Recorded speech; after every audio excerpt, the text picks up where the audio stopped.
Hello, good morning. So you are here for physics and I am here for you. आप लोग यहाँ पर physics पढ़ने के लिए आते हो और मैं आप लोगों के लिए आता हूँ। तो ये इलेक्ट्रॉनिक्स का अपना सेकंड लेक्चर है।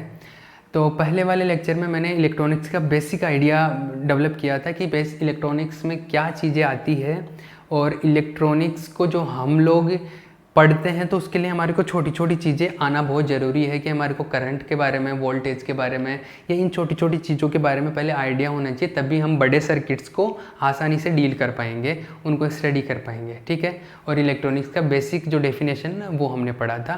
तो हमारा जो मोबाइल ऐप है फोमा एजुकेशनल हब के नाम से, वहाँ पर आपको पूरा डिटेल मिल जाएगा। आप प्ले स्टोर से डाउनलोड कर सकते हो उसको। और हम लोग अब स्टार्ट करते हैं कि लास्ट लेक्चर में हमने जहाँ पर ख़त्म किया था उसके बाद में हम लोग आवेश के बारे में बात करने वाले थे कि आवेश क्या होता है, करंट क्या होता है और वोल्टेज क्या होता है। इस लेक्चर में मैं इन चीज़ों के बारे में बात करूँगा।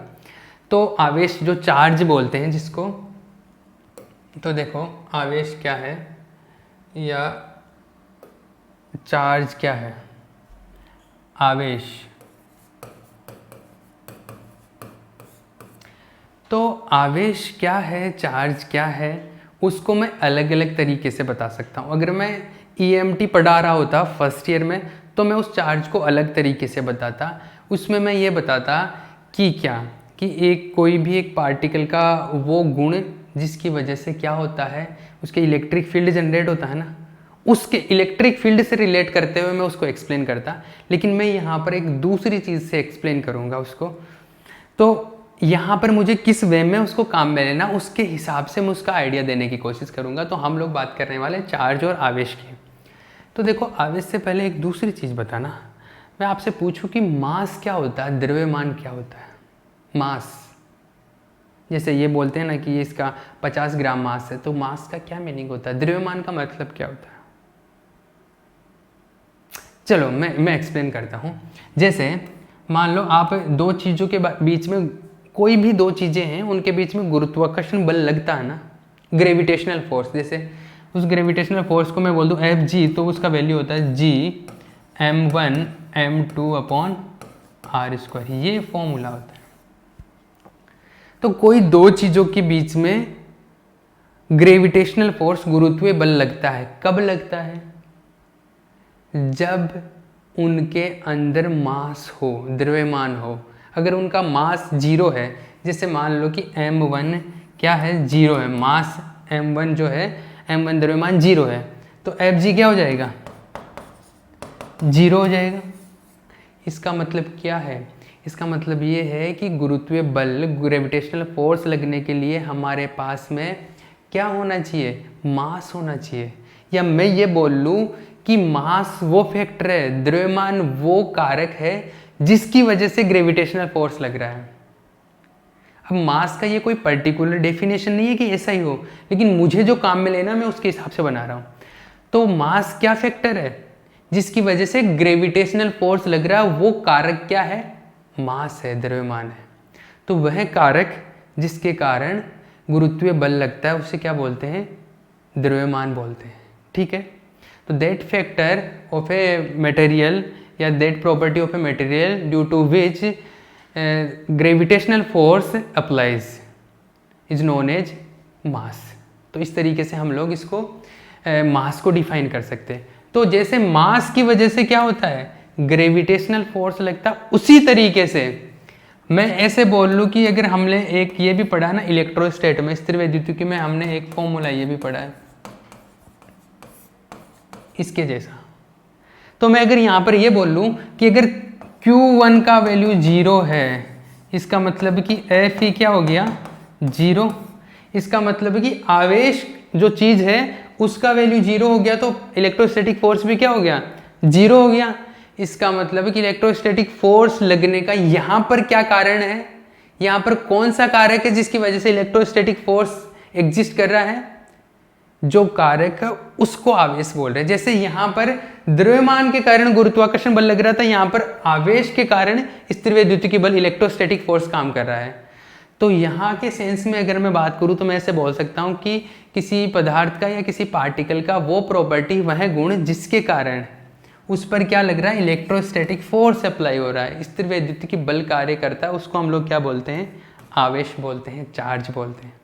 अब कोई भी चीज़ का पर्टिकुलर फिक्स डेफिनेशन नहीं होता, ऐसे मैं बहुत सारे तरीके से इसका डेफिनेशन बना सकता हूँ, लेकिन मुझे अभी ये काम में लेनी थी, ये आगे चल के समझ में आएगा कि मैं ये क्यों बता रहा हूँ।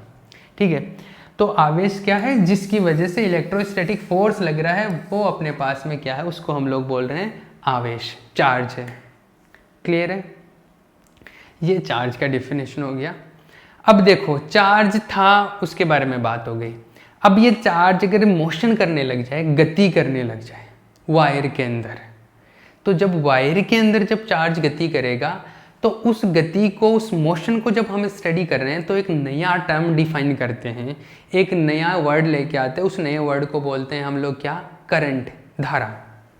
तो अब हम लोग किसकी बात करेंगे? करंट, धारा की बात करेंगे। किसकी बात करेंगे? धारा की।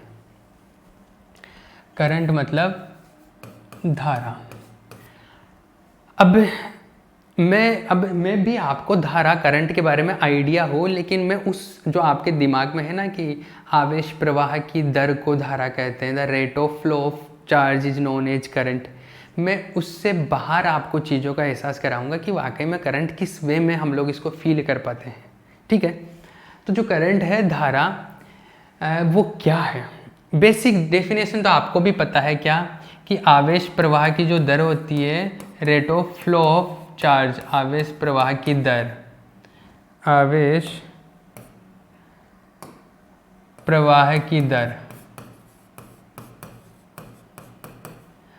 रेट ऑफ, आप मेरे साथ साथ में लिख भी सकते हैं, flow of charge is known as current. तो आवेश प्रवाह की दर को हम लोग क्या बोलते हैं? हम लोग धारा बोलते हैं। ये बात क्लियर हो जाती है यहाँ से। ये तो बेसिक आइडिया था। अब किस तरीके से ये निकालता है, इसका फॉर्मूला कैसे बनता है, ये ध्यान से समझ लो, मैं भी आपको फील आ जाए इसमें। देखो, मैं जैसे यहाँ पर खड़ा हूँ, मेरे सामने एक वायर लगा हुआ है, जैसे ये एक वायर लगा हुआ है और मैं यहाँ पर खड़ा हूँ। ठीक है, मैं इस पॉइंट को देख रहा हूँ, मैं एक पर्टिकुलर पॉइंट को देख रहा हूँ और इस पॉइंट में मान लो इलेक्ट्रॉन दौड़ रहे हैं कि ये इलेक्ट्रॉन जा रहे हैं इधर से, ये इधर जा रहे हैं इलेक्ट्रॉन, बहुत सारे इलेक्ट्रॉन चल रहे हैं। ठीक है, चलो जा रहे हैं इलेक्ट्रॉन, जा रहे हैं। इलेक्ट्रॉन का मतलब क्या है? आवेश जा रहा है, चार्ज जा रहा है। ठीक है, अब मैंने 5 सेकंड तक नोटिस किया और मैंने ये देखा कि 5 सेकंड में इतना चार्ज चला गया, टोटल इतना आवेश चला गया, क्योंकि इलेक्ट्रॉन जा रहे हैं तो आवेश जाएगा। तो 5 सेकंड नोटिस किया और 5 सेकंड में मैंने ये देख लिया कि 5 सेकंड, मान लो t बराबर 5 सेकंड में मैंने ये देखा कि कितना आवेश चला गया। q का वैल्यू है मान लो 50 कूलाम आवेश चला गया। कितना? 50 कूलाम आवेश चला गया 5 सेकंड में। तो मैं ये देखूँ कि पर सेकंड कितना आवेश चला गया, हर सेकंड कितना आवेश गया, प्रति सेकंड कितना आवेश निकला, मतलब दर निकालनी है मुझे, रेट निकालनी है। तो हम लोग क्या कर देते हैं, Q में टाइम को डिवाइड कर देते हैं। तो ये जो Q को टाइम से डिवाइड करने पे जो रेट आया है, जो आपके पास में जो दर आया है, इसको नया वर्ड बता दिया। इसको नया वर्ड क्या दे दिया? करंट बोल दिया, इसको धारा बोल दिया और इसको I से लिखते हैं। ये आ गया अपने पास में क्या? करंट आ गया, धारा। आई बात समझ? जैसे यहाँ पर कैलकुलेट करना हो तो 50 चला गया, 50 कूलाम आवेश 5 सेकंड में पास हो गया, तो ये टोटल कितना हो गया? 10 आ गया करंट का वैल्यू। और जो इसका यूनिट होता है या तो कूलाम पर सेकंड ले लो या एम्पियर ले लो। मैं छोटी छोटी चीज़ें क्लियर करते हुए चल रहा हूँ ताकि आपको बाद में प्रॉब्लम नहीं आए। मैं बोल रहा हूँ किसी का कितना भी बेसिक वीक हो, किसी का कितना भी दिमाग कमज़ोर हो, यहाँ पे ध्यान दे लेना, समझ में आएगा सब कुछ आगे चल के।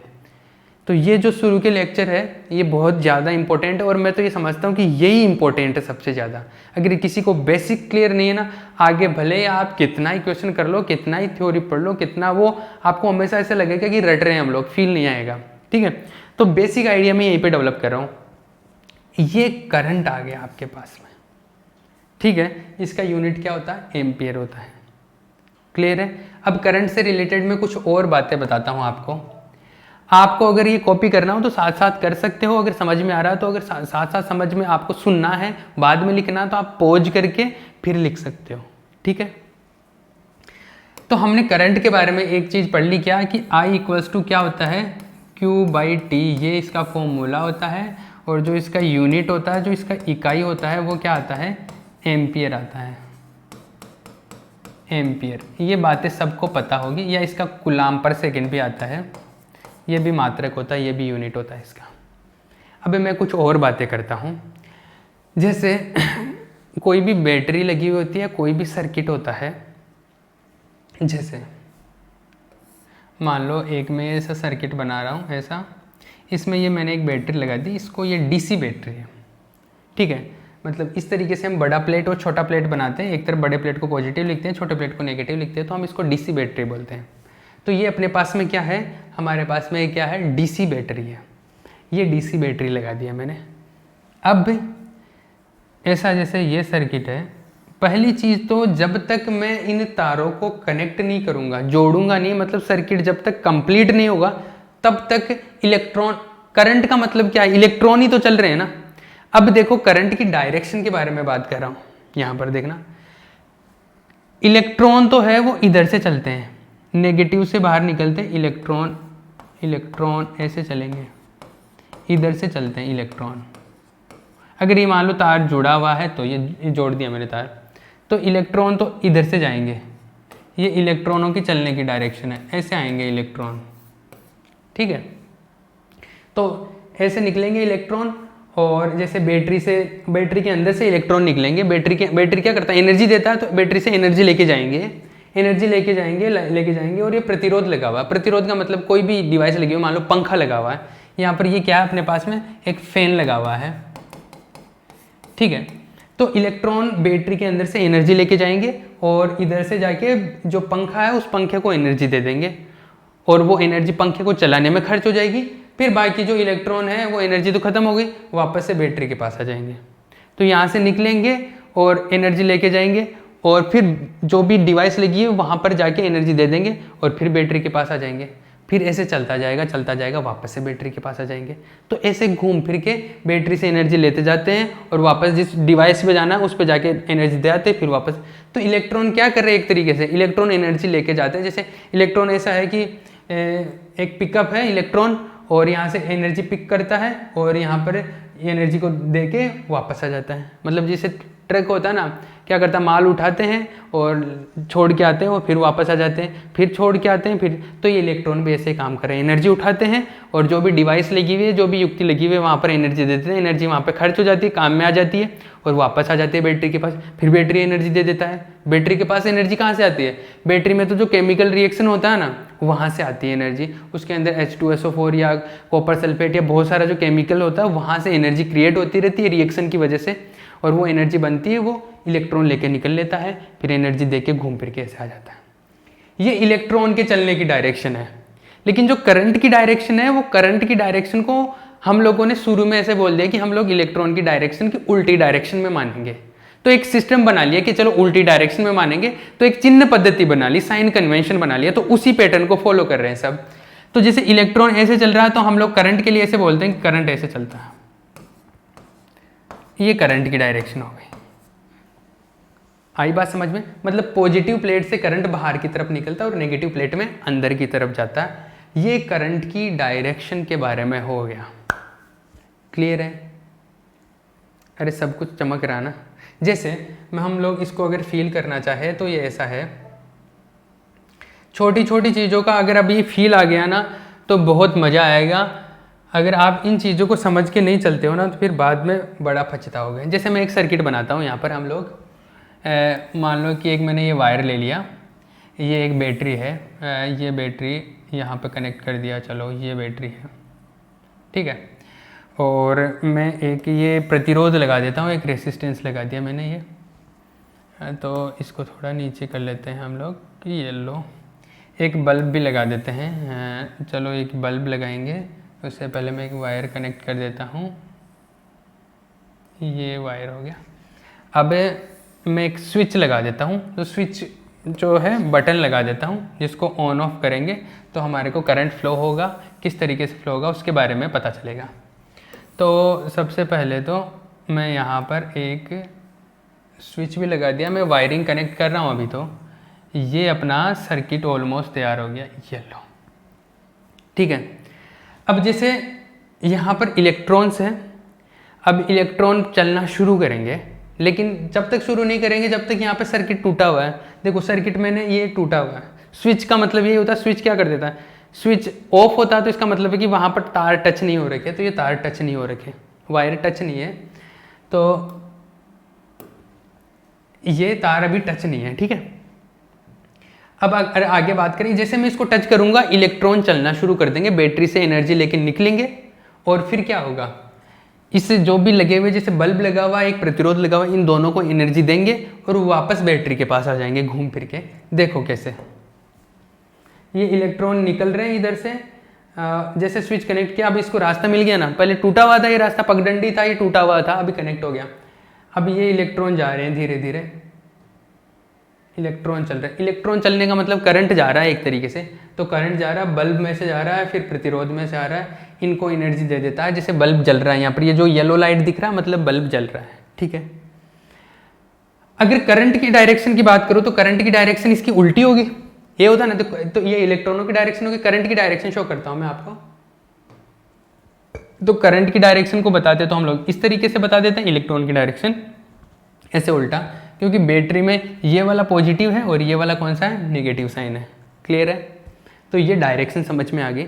अब मैं ये चीज़ बताता हूँ कि जैसे बैटरी का वोल्टेज बढ़ा दूँ, अब वोल्टेज है क्या वो बाद में बात करेंगे थोड़ी देर बाद में, लेकिन मैं बताऊँ कि बैटरी का वोल्टेज बढ़ा दूँ तो करंट तेज दौड़े, वो इलेक्ट्रॉन तेज दौड़ेंगे, और इलेक्ट्रॉन तेज दौड़ेंगे जल्दी जल्दी जाएंगे, मतलब ज़्यादा आवेश जाएगा, और ज़्यादा आवेश जाएगा मतलब कि करंट का मान ज़्यादा होना चाहिए, धारा का मान ज़्यादा होना चाहिए। देखो मैं बैटरी का वैल्यू बढ़ाता हूँ, ये बैटरी अभी कितने की है, 9 वोल्ट की बैटरी लगी हुई है। अब मैं बैटरी का वैल्यू बढ़ाता हूँ, देखो बैटरी का वैल्यू बढ़ रहा है, करंट ये देखो इसकी स्पीड देखो धीरे धीरे बढ़ रही है, और ये जो रोशनी है ये भी बढ़ रही है, क्योंकि यहाँ पे ज़्यादा करंट आ रहा है, ज़्यादा पावर मिल रहा है इसको। और देखो करंट का वैल्यू और बढ़ रहा, बहुत तेज हो गया। अभी मैंने इसको 120 वोल्ट का कर दिया, तो इसका करंट का वैल्यू काफ़ी ज़्यादा हो गया, ठीक है, समझ में आ रहा है ना। तो फिर अगर मैं इसको वापस से कम कर दूँ तो स्लो हो रहा है, इसको भी पावर कम मिल रहा है, तो इसकी भी रोशनी कम हो रही है। होता है ना, आपके डिम लाइट आ गई घरों में, या ज़्यादा अच्छी लाइट आ रही है, तो कैसे जो बल्ब है उसकी भी जो एफिशिएंसी वो भी कम उजाला या ज़्यादा उजाला देते हैं, आती है ना बात समझ में, वो इस तरीके से होता है। अब ये जैसे करंट का वैल्यू है, अगर मुझे मेजर करना है तो मैं यहाँ से मेजर भी कर सकता हूँ। जैसे मान लो ये करंट को मेजर करने वाला एक डिवाइस आता है जिसको क्या बोलते हैं, एमीटर बोलते हैं। जैसे मैं इसको यहाँ पर इस जगह पर मेरे को करंट मेजर करना है, तो यहाँ पर ये लगा दूँ, कितना आ रहा है, 2.6 एम्पियर आ रहा है ना, सॉरी कितना आ रहा है, 2.6 एम्पियर करंट आ रहा है। अगर मुझे यहाँ पर मेजर करना है, अगर हाँ अभी जैसे वापस से करंट का वैल्यू एक बार बढ़ाते हैं, फिर मेजर करते हैं इसके अंदर कितना आ रहा है। जैसे मैंने बैटरी बढ़ा दिया, बैटरी का वैल्यू, तो करंट इलेक्ट्रॉन तेज दौड़ने लग गया ना, तो करंट ज़्यादा होगा, करंट का वैल्यू हो गया 5.95, बढ़ गया ना, ये कम हो गया 3.3 आ गया अभी। तो करंट का वैल्यू इस तरीके से चेंज होता है, किस वे में इसकी चीज़ों के बारे में हम लोग इसका आइडिया ले सकते हैं, धीरे धीरे चीज़ें चेंज होती है। तो करंट क्या है, आई थिंक आपको पूरा फील आया होगा कि करंट किस तरीके से हम लोग इसको समझ सकते हैं।